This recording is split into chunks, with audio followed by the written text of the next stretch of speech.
ಶಾಂತಿಪುರ ಎಂಬ ಚಿಕ್ಕ ಊರಿನಲ್ಲಿ ರಾಘವಪ್ಪ ಅವರ ಮನೆ ತುಂಬಾ ಪ್ರಸಿದ್ಧವಾಗಿತ್ತು.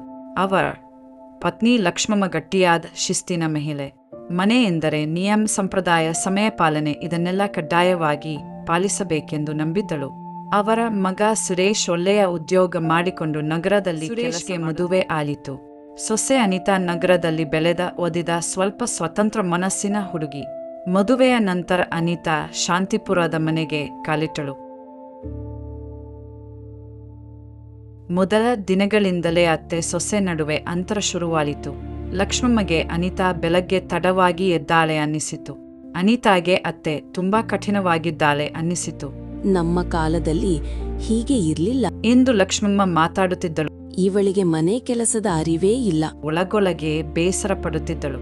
ಅನಿತಾ ಕೂಡ ಮೌನವಾಗಿ ನೋವು ಅನುಭವಿಸುತ್ತಿದ್ದಳು. ನಾನು ಎಷ್ಟು ಪ್ರಯತ್ನ ಪಟ್ಟರೂ ಅತ್ತೆಗೆ ತೃಪ್ತಿ ಇಲ್ಲ ಎಂದುಕೊಂಡು ಕಣ್ಣೀರು ಹಾಕುತ್ತಿದ್ದಳು. ಸುರೇಶ್ ಇಬ್ಬರ ಮಧ್ಯೆ ಸಿಕ್ಕಿ ಹಾಕಿಕೊಂಡಿದ್ದ. ತಾಯಿಗೂ ನೋವು ಕೊಡಬಾರದು, ಹೆಂಡತಿಗೂ ಅನ್ಯಾಯ ಆಗಬಾರದು. ಅವನ ಮನಸ್ಸು ದಿನೇ ದಿನೇ ಭಾರವಾಗುತ್ತಿತ್ತು. ಒಂದು ದಿನ ಲಕ್ಷ್ಮಮ್ಮ ಅಸ್ವಸ್ಥಳಾಗಿ ಹಾಸಿಗೆಯಲ್ಲೇ ಬಿದ್ದಳು. ಮನೆಯ ಕೆಲಸ, ಔಷಧಿ, ಊಟ ಎಲ್ಲವೂ ಅನಿತಾಳ ಮೇಲೆ ಬಂತು. ಅನಿತಾ ಯಾವುದೇ ಅಸಮಾಧಾನ ತೋರಿಸದೆ ಅತ್ತೆಯನ್ನು ಮಕ್ಕಳಂತೆ ನೋಡಿಕೊಂಡಳು. ರಾತ್ರಿ ಜಾಗರಣೆ, ಸಮಯಕ್ಕೆ ಔಷಧಿ, ಬಿಸಿ ನೀರು, ಮೃದುವಾದ ಮಾತು ಎಲ್ಲವೂ ಪ್ರೀತಿಯಿಂದ ಮಾಡುತ್ತಿದ್ದಳು. ಒಂದು ರಾತ್ರಿ ಲಕ್ಷ್ಮಮ್ಮ ನಿಧಾನವಾಗಿ ಕೇಳಿದಳು, ನೀನು ನನಗೆ ಇಷ್ಟು ಕಾಳಜಿ ತೋರಿಸ್ತೀಯಾ?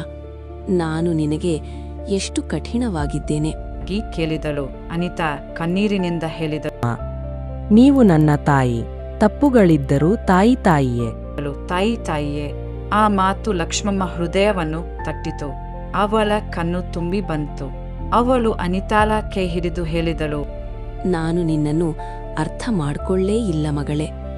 ನನ್ನ ಅಹಂಕಾರವೇ ನಮ್ಮ ನಡುವೆ ಗೋಳೆ ಕಟ್ಟಿತು. ಆ ದಿನದಿಂದ ಮನೆ ಬದಲಾಯಿತು.